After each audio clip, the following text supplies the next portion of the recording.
Check one. Wow. If you enjoyed those episodes, make some noise. Just two. Where is Hollywood? Skin lactose intolerant? Oh my gosh. Well, there's a lot of quotables from those two episodes, but I'd like to welcome to the stage the creator, showrunner, and host, Amanda Paris.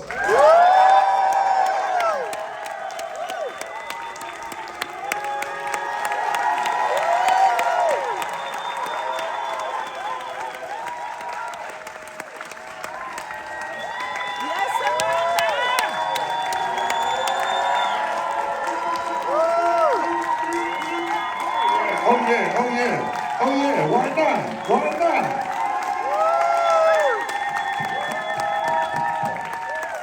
Oh my goodness, I almost forgot about my people up top. Yes, thank you.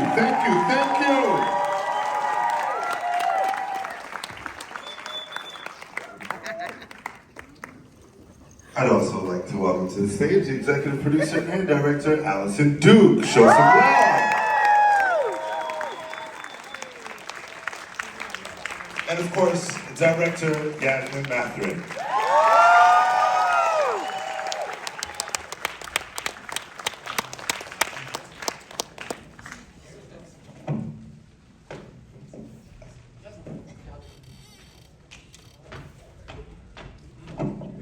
Right, welcome.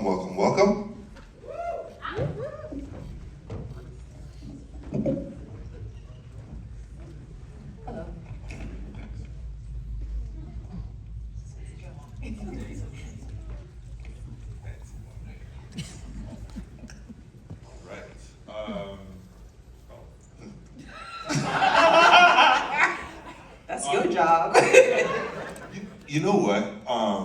Honestly, that round of applause, I think they should be able to sit in it for just for a second. Do you guys mind?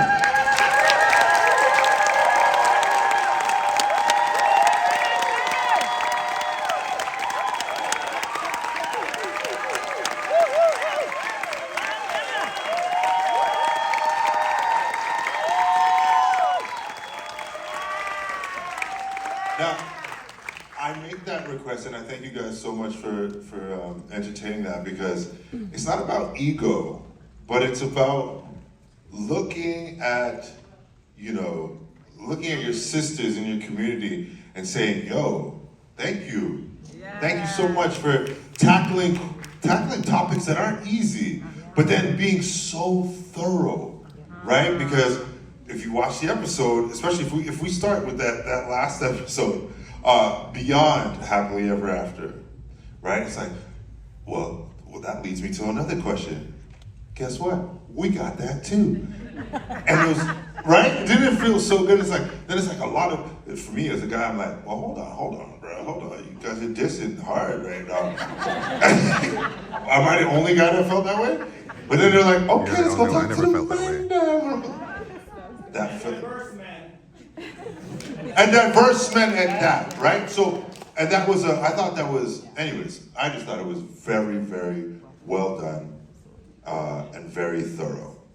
I want to ask you in terms of if we talk about that first episode, right? We're talking about the difficulties, the challenges, the nuances of women, black women specifically, dating, different ages, and in different parts of the world. But then you also considered what the men were going through outside of just the stats. Thank God, outside of the podcast, bros. Thank God you said it like that too, because we can't anymore. We just can't. But what made you guys decide that in this 48-minute, 50-minute episode that you were going to bring those two camps together? Yeah, I mean, I want to shout out. Well, first of all, thank you all so much for being here and for being so not being a silent stush audience. It was such a pleasure to sit there and hear you all. Shout out to Butterfly, who I heard every single moment. But just in general, it's like, we work kind of in a cave, like for months on these episodes, and it's so nice to hear it out and to watch it and witness it out in the world. I have to give credit where credit's due. This episode was pitched, so a lot of the episode ideas are things that I've been thinking about and that I've been having conversations about, but this episode was pitched by one of our researchers, Pasit Matar, who is here. And it was a fantastic idea. And she was like, I really would love to do an episode about Black single women. And I was like, oh, man, but it's been done. Like, there's so many so many shows, magazine articles, podcasts that are dedicated to this topic. And I was like, what could we add? Because one of the biggest things is I never want to repeat. I don't want to recreate the wheel. And so we started doing research to figure out what is the new angle. And so it was our interview with Dr. Jessica Mormon in this interview that really highlighted what hasn't been covered. And she said what hasn't been covered is the fact that there are actually more unmarried Black men in the United States, but nobody ever centers them or thinks about their perspectives. The pressure and the focus is always on the women. And so I was like, that's it right there. That's what we can contribute. And then it grew from there that there was lots that we could contribute. But at first I was very reticent about this because I just felt like there are so many women's magazines that have really incredible work around this particular topic. And I think by incorporating the perspectives of single Black men, we were able to contribute a step forward in the conversation that doesn't often happen. And I would also say that making sure that it was diverse men was a huge part of it, and something that as a team there was a little bit of internal debate because you don't get to see that very often. There was fears around, will it be safe, will everyone be respectful? And I was like, yo man, we just set the tone and it's gonna happen. And I'm so grateful so I should say, first we did an anonymous survey and a lot of different Black men filled out that survey, and we asked after the survey, would you be interested in doing something on camera? Some of those men said yes, and they are largely the ones that are present in this episode. And I'm so grateful to those men for agreeing to be vulnerable, be in a space with mostly men they've never met before, and to keep this space so respectful and open and safe for the kind of vulnerability that you witness. So shout out to them. Some of them are here in this audience, so please make some noise for them.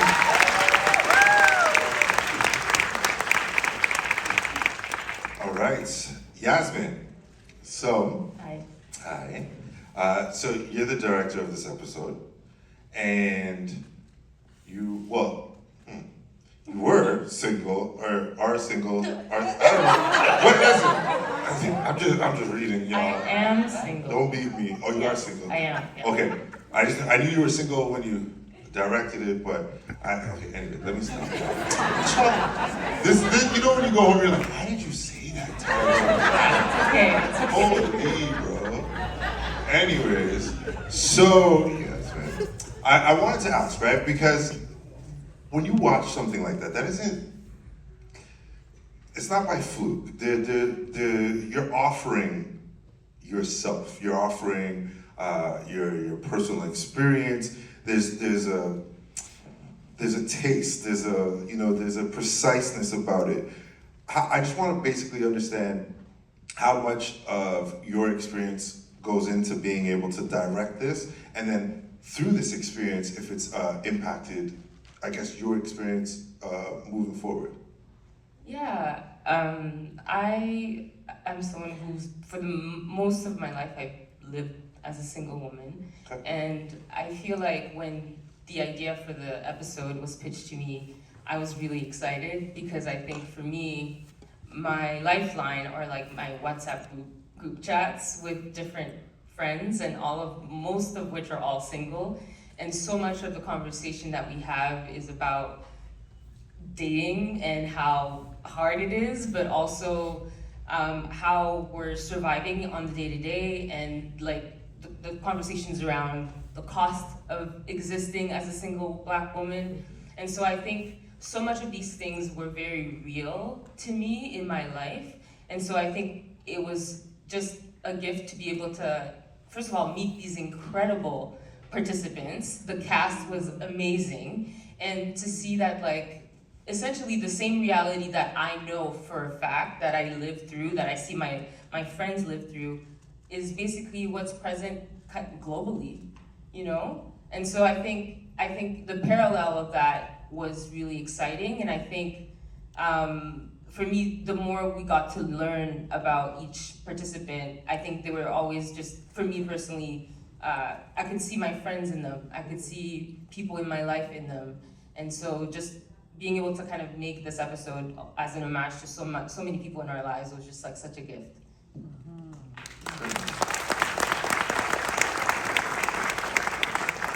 Allison, I seen you nodding. I'm not single. But I want to know, because, so for me, Just to clarify.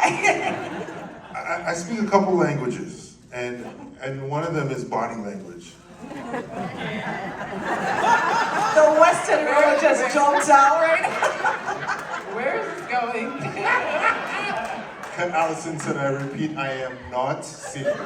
My partner's here, Yes, so is yes. my child. Here, just let me just get here. Hold it. No, but I see you nodding, and the way you were nodding was to confirm or to affirm, and I wanted to know what that nod meant exactly. Well, just like Amanda said, it was a conversation, right, about doing something on singlehood, right? And I'm not single, Amanda's not single, so it was like, how do you do this? What's the entry point? And then having someone like Yasmin who has a fresh take on it because they're living that life. And so it was like, you know, if we're gonna make a series about asking questions, we have to ask the questions that we're not even comfortable of asking, right? So that's how it became, and just to see what Yasmin did with this episode, it was just amazing. It was so much fun. It's a conversation, right? It's a conversation, but it was so much fun. It had so much depth, and obviously Amanda's the best interviewer ever, so it just made it just that much more. Yeah.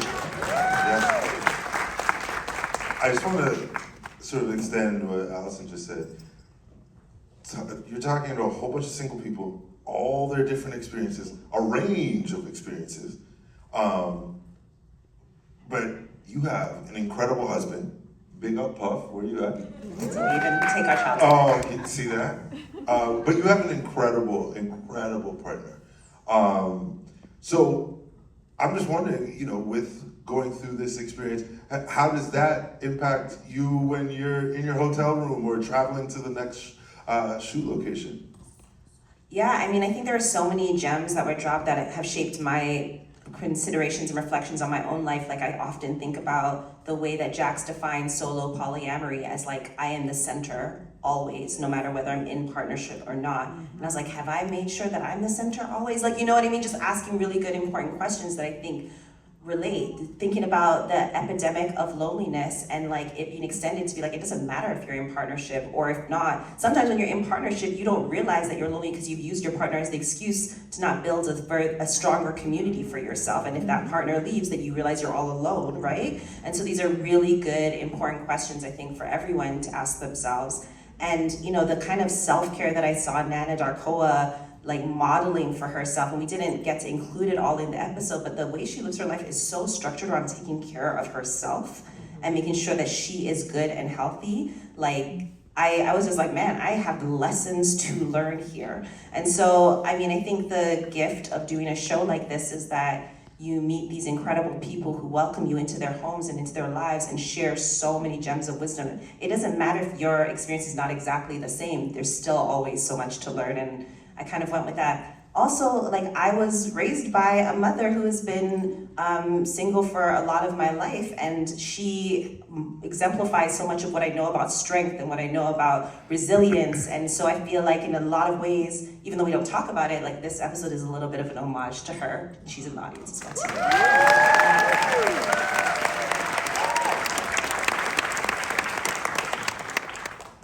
Allison. I'm so sorry, can I just say one last Yeah. thing? I also want to big up Saman Malik, who is another one of our directors on the show.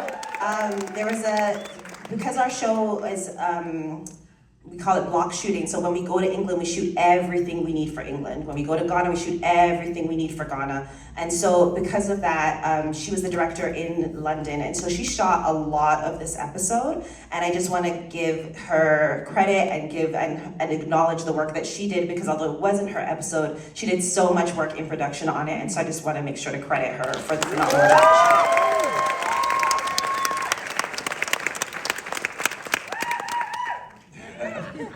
All right, so let's go back to the Black tourism episode. That one rocked me in a number of different ways, and it also was super informative as well. So I wanted to talk to you, Allison, about, I mean, even just going to that slave dungeon. You know, I was telling Amanda, I still haven't made it to Ghana. I wanted to go in 2019, the trip fell through. What was why did you feel like it was important to shoot the slave dungeon, and also to make sure that this was one of the topics that made it to season 2? Well, it was a decision, it was a big decision with the whole team to do that, but I've been to Ghana before, and I've been to that particular slave castle, so I had the experience of what it was like going in there. But, you know, and being there, and the tour is actually very long. It's over an hour long, and it's very hot, and it's so many things. But my thing was, this is my goal, to get Amanda to do the whole tour, and not just like skip out on things, because I thought that would provide a really good grounding for the part that we're shooting in Ghana. Just to get that whole history and the way they tell it. And from that, became like cinematic gold, because her critique of the tour, it was something that I didn't expect, you know, because when I went there, it's a very emotional experience. I went there to, you know, not to do a show, but just to take it in, right? And I didn't expect, you know, just being in those rooms, and the walls are damp and it's dark, and it's, you know, I almost felt I could hear the ancestors. But I didn't have that tour guide that Amanda had, right? So it was a different experience. But that was I thought was gonna set the whole tone. I don't know if Amanda would agree for, you know, how you thought about tourism in Ghana specifically, and I'm not sure if anywhere else. Well, if anyone watched season 1, we had an episode called Diaspora Wars, and this episode feels like a continuation of the conversation that started in Diaspora Wars. We didn't have the budget to get to Ghana in season 1, we got the budget in season 2. And so I knew for sure we had to go, and the slave dungeon was our first shoot in Ghana. Ghana was our first we had shot in London, but it was our biggest international trip of the show, and that was day 1 of our shooting out there, and it was a lot. It was a lot. I think I told the crew, don't talk to me after we were done. You know, like it was just too much. It was just a lot. And yeah, our tour guide, we didn't include it in the episode, but this man literally turned to the camera and said, "And I am Morgan, signing off from Cape Coast Castle." They were like, "Can you talk to Amanda?" You know. So. Yeah, it was a very layered experience, but as Allison said, cinematic gold in a lot of ways, right? Sometimes you want the uncomfortable experience, sometimes you want the experience that's not perfect. I went with all this expectation of what this was gonna be, and it wasn't what I expected, and sometimes that's the best thing. And to be able to sit and reflect on what that meant, and to write the script later when we were in post, and to really think about what didn't work and what didn't sit right, and what does that mean for the sort of myth that we've kind of created of like, this is gonna be your homegoing, or this is gonna be a homecoming, and maybe it's not for everybody, you know, and that's okay. That's also okay. And so yeah, so anyway, I just say that to say, like, I think sometimes we write the script in advance and be like, this is exactly what we're gonna have and experience when we go to this particular place, and it is not that. And that is why documentary is so exciting, right? Because you can't plan everything. You can't plan most of it, to be honest. Mm. And I also want to add, Go for it. I really enjoyed going there, because just standing at the edge of the castle and looking out into the water and knowing that that was the bridge, the water, the Atlantic Ocean, with the bridge between Ghana and Jamaica and the Caribbean, where we were going to go next and tell the story. I thought there was an opportunity to kind of have the water, the transatlantic slave trade, always in there, always in sort of like the background, foreground, but always in different parts of the episode. So if you manage to watch the episode again, take note of the water. It's always there. Wow.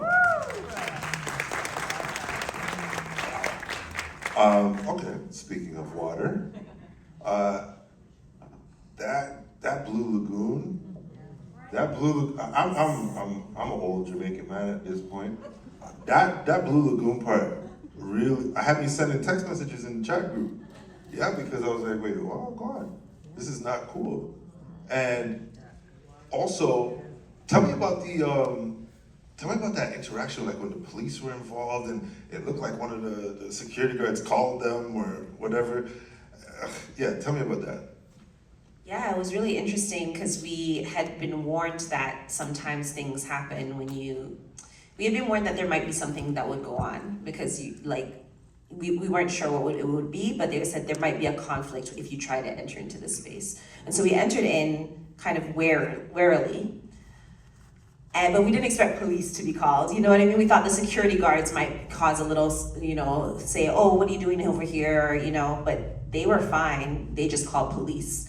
And the police came and I don't even think our final cut really illustrates the level of aggression and disrespect that they had toward the local fisher folk and the people who do the rafting.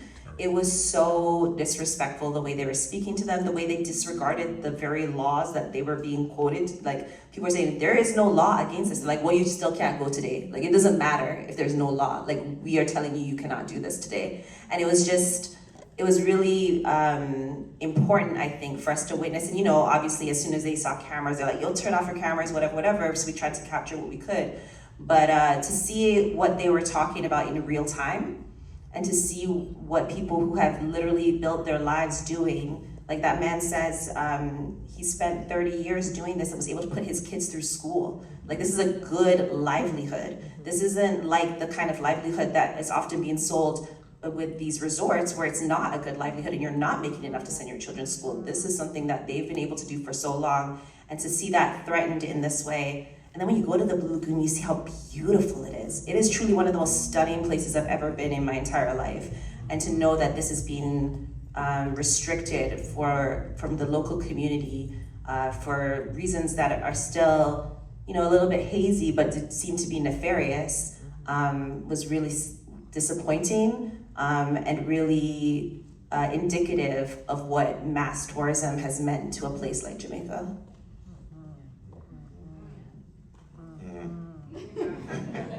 Yeah. Yeah, see, now I'm cheesed again.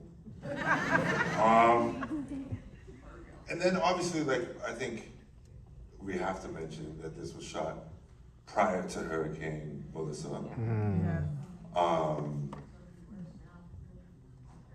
What was the question? I said it will be worse now.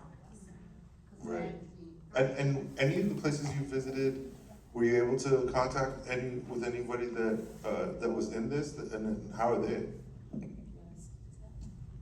Well, yes, our team, I want to say that Yaz shot a lot of the she shot the Jamaican scenes in the Black Tourism episode, and she did a great job. I want us to talk also about that scene about going down and trying to go to the beach and being blocked by the police. We had lots of conversations about how to do that. Like, do you send Amanda down first, or do you go, we had this whole conversation because we knew what was going to happen.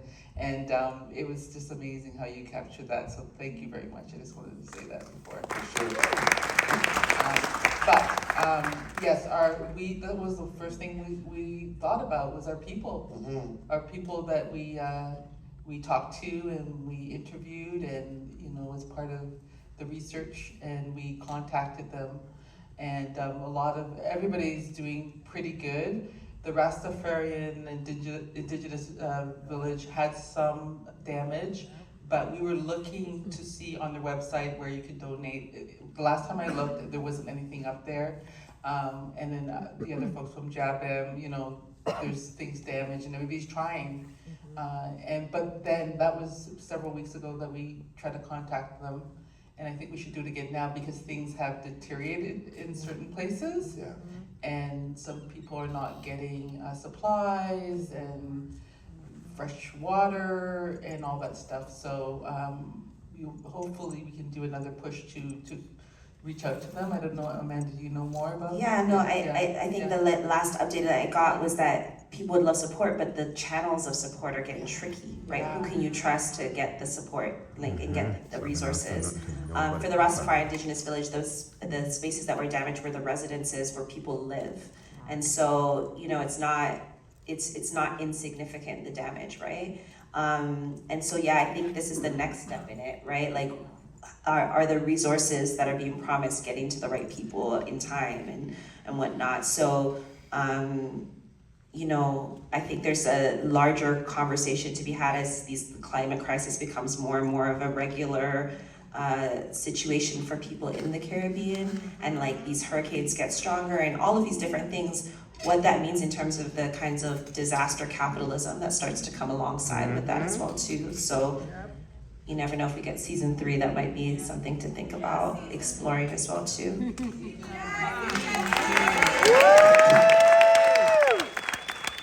All right. Before we get to season 3, all right, season 2, what other topics can we look forward to? Because as of November 28th, you'll be able to watch all those episodes on CBC Gem. So we have another incredible episode called Black Food Sovereignty. I think, did I see Ananda Loli here? Yeah, Is he's Ananda here. Loli here? Yeah. Yes, he is. I thought I saw you there. He's featured in that episode alongside a lot of really incredible people. And it's a conversation around food accessibility, food access, and food sovereignty in Black communities. And so we travel in that episode. We explore what's happening here in Toronto. We also go to New York. And then we also go to Kenya and Jamaica, and we explore things from Indigenous seed sovereignty to food distribution, and try to draw all of these connections between what is happening everywhere. So that's our Black Food Sovereignty episode, which is directed by Saman Malik. We also have another episode called Black Men's Mental Health. That one is the second episode directed by Yasmin. And it's a really powerful episode. A few of the guests from that episode are here. I see Do a little wave. John Gray, David Lewis Pert, Imam Rashid Taylor, I think, is also here. But yeah, so it's a really powerful episode that explores the ways that some of these institutions of mental health care have created, let me say this in a way that makes sense. Hold on, pregnancy brain. Yeah, it was inspired by a reading that Black men are frequently underdiagnosed for depression, but overly diagnosed for schizophrenia. And so that was the impetus for creating this episode, which explores what is the institutional history around mental health care when it comes to Black men, but also how Black men are reclaiming their power and taking their healing into their own hands. And then we have an episode called Global Hoop Dreams, which is Allison's other episode, which explores this, so basketball used to be one of the most accessible sports in the world, but now it has become this sport that requires a lot of investment, often monetary investment, to pursue a serious dream of becoming a professional basketball player. And we explore what that means in a global level for kids who are not based in the United States and what is required to kind of chase this dream. And we travel to the US and to Ghana for that, as well as exploring Canadian stories. And I think Coach Omar is here from New Step Basketball. Omar is here. I see Yeah. him. I'm not sure if anybody else from that episode is here. And Beyond Policing, which is Saman Malik's other episode, is an episode which explores beyond this conversation around defunding and abolishing the police. What are the many ways that Black and Brown communities are creating alternative possibilities for exploring justice for themselves? And so that is an episode that really focuses on Canada, the US, and the UK in terms of that exploration, and it's a really powerful one. Did I say all of them? Yes. Yes. Okay, great. Wow.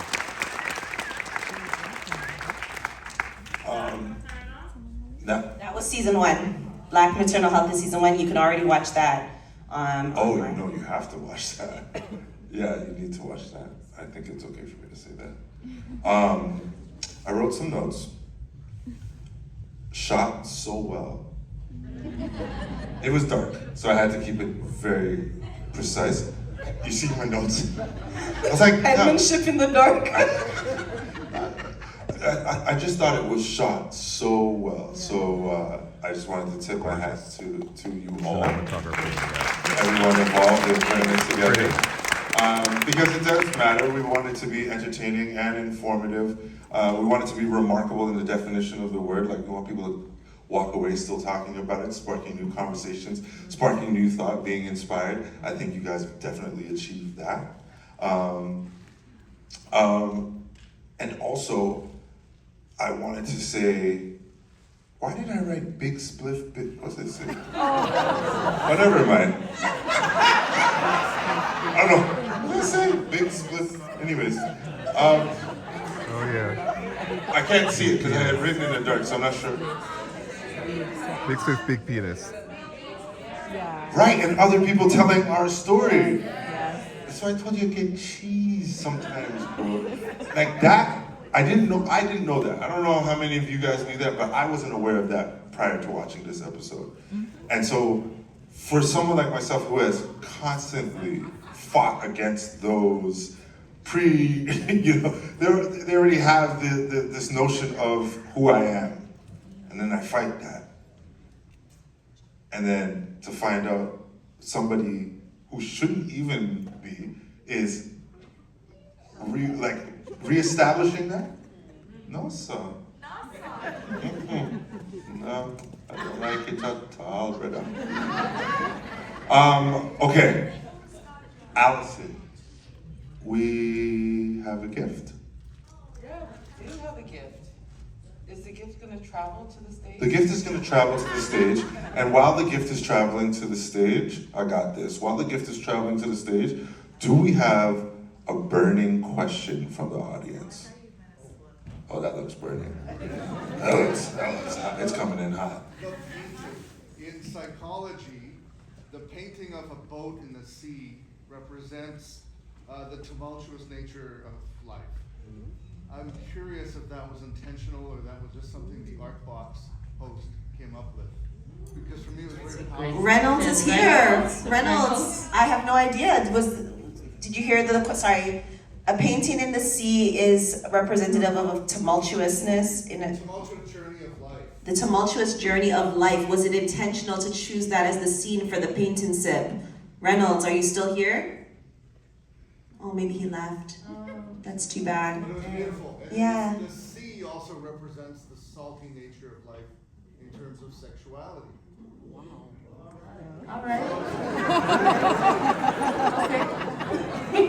He said that the sea also represents the salty nature of Life. what is that? Of life and sexuality. Sexuality. Okay. What's your name, sir? Derek. Big up yourself, Derek. We're just gonna act like we knew that was the case and did that on purpose, but no, thank you. I learned something new. I did not know this. Yeah. Do you mind if we do one more and then we'll do that? absolutely. All right. Burning. Act like you're. Go for it. Yes. Hi. Hey, what's your name? Khaled. Khaled? Alan, Khaled. What's up? former Lost Lyrics student. Oh, big up Lost Lyrics. Okay. I first I want to say big up to your stylist or whatever it was in your closet. Yeah. The crop trench with the Big up denim to the underneath. stylist, the clothes them look good. Shout out to Zola for helping me organize my closet. Yeah. Yes. The question I had comes when we're talking about black tourism and when we're bringing a lot of this capital into other nations. And how do we figure out a way to do that in a way that is both positive for the locals without disenfranchising them at the same time? Because obviously we are coming into these places that we want those opportunities as well, but how do we do that in a way that doesn't, displace the people that we're trying to talk to? Yeah, no, it's a great question. I think, and one of the great things about the production was like we tried to model that how do we answer that question by the way that we chose where we stayed. So we literally stayed at the Rastafari Indigenous Village, and then we asked what are the good local eco resorts. We asked Devin and the Jabam folks for recommendations, and we stayed at all of those spaces. I think there's a really like this is the thing, it's not about tourism being bad, it's just about thinking about what is the tourism that is replenishing the community and that is supporting the environment and the community and the local economy. And so can you spend your money in a conscious way, which is also what Dr. Alana Delet talks about in terms of the Black travel movement. A lot of Black millennials are thinking very consciously about how they're spending their money and their dollars. And so I think it might take a little bit more research than going on like tripadvisor.com, but it's worth it in the end. Like that stay at the village was incredible. It was magical. Yeah, do you want to speak more? Yeah, I mean, I think there's something immersive about, especially I think the entire shoot, the whole Jamaica shoot, but I think us staying at the Rastafarian Indigenous Village was incredibly immersive because you wake up and you're in the environment. So even the way that we approached the day was like very much leaning into the pace of the space, the pace that our guests were setting up for us. So all of those things I think kind of bled into the ways that we even made everything that we made when we shot there. So I think they fed us good ITAL Yeah. food every morning, afternoon, and evening, so your body is feeling nice. And like they had us do this like fire ritual that Yes. they would not allow cameras for, so you got to have a sacred experience that was separate from the show, which was really important and grounded us in a really beautiful way. So it was beautiful. I love that. One last burning question, only if it comes from the balcony. Oh, there's one in the corner over there. Go ahead. How do you pick which countries to go to? Because I feel like you can go anywhere in the world, but like what made you feel like, first of all, Jamaica, drop it off all day, every day, right? I had to give this to you. But like Jamaica, England, like what made you feel like, oh, this is what I want for season 2?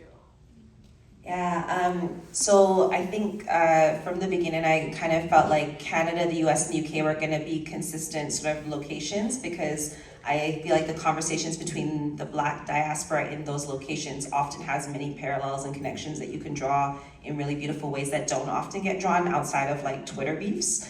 So I feel like those are going to be our consistent hubs, but we switch up like the states that we go to and the cities that we go to, and the locations. We have to get out of London, but yeah, we haven't gone there yet. And then outside of that is kind of like a playground. I knew for sure this season I wanted to get to the continent. Like I said, Ghana felt like a natural place because of the extension of the conversation from season 1. But Kenya was not on the list until we started doing research. And so we were like, where is the place where the story is the richest for this Black food sovereignty episode? And then Kenya ended up coming up. And then in terms of, like, I think the goal for me, and if we had the budget of my dreams, is that every season I would love to always hit a country in the continent, a country in the Caribbean, and a country in Latin America. Like that would be the goal, like to visit Black communities in all those 3 spaces, and then, you know, maybe a pop in Europe, you know? But I think like we don't have the dream budget. We have a great budget. Yet. We have a great budget, but it limits you, and you have to be creative within what you have. And so the choice is not always, a lot of the time the choice is not made ahead of time. It's like, where can we find guests that can speak to multiple episodes within one location? So it's like a logistical challenge as well too, right? Because we can't go to a country for one singular episode most of the time. And so where can we find multiple people who can speak to multiple topics in this one location, because that will work best for our budget. So unfortunately the answer isn't particularly sexy. It's like a little bit practical, you know? Yeah.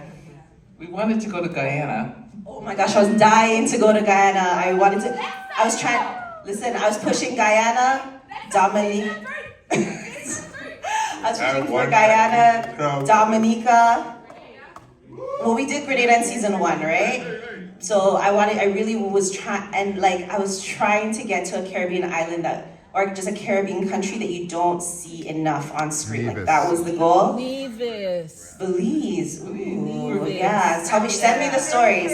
But yeah, hopefully it's season 3. I know. We wanted to. We were talking about Rwanda as well. We wanted to go there. Well, maybe season 3. Come on. You have to watch. You have to watch the show. Right. Okay, so Allison, did you want to take over the next little bit? Yes, I do. Well, you know what? We have a really amazing person who is just smart and kind and resourceful and an amazing person to work with. And well, we have a lot of people like that. But one I want to point out is Amanda. There's a gift here for you. And you have to open up. Yeah. Okay. Thank you. Guys, I can't cry. The makeup is like been done, so I'm gonna try hard not to.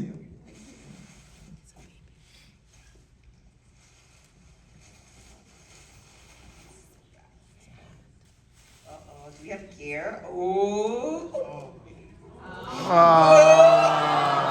Thank you. Thank you, Amanda.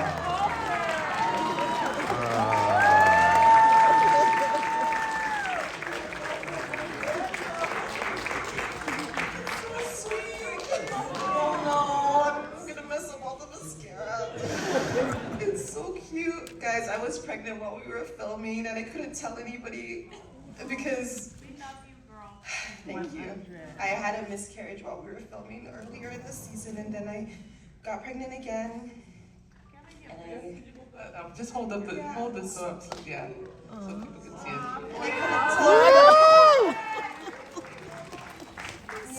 I couldn't tell anyone until we knew for sure. And so I was just really mean to everyone on set for a little while. And just really moody. And we were doing posts and we were writing scripts. And this team was so amazing. Even though they didn't know I was pregnant, they were still supporting me and just being like, I guess Amanda's being a Scorpio. But yeah, no, thank you guys so much. And hopefully this baby makes it and can wear these things.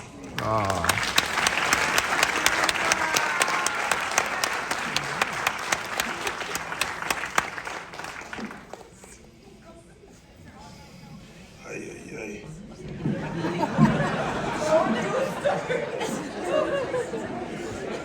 I'm human too.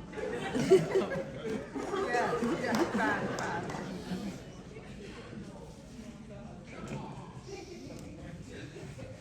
have a video player? Well, you know what, ladies and gentlemen? I think, I think this is an absolute beautiful premiere. I think that this is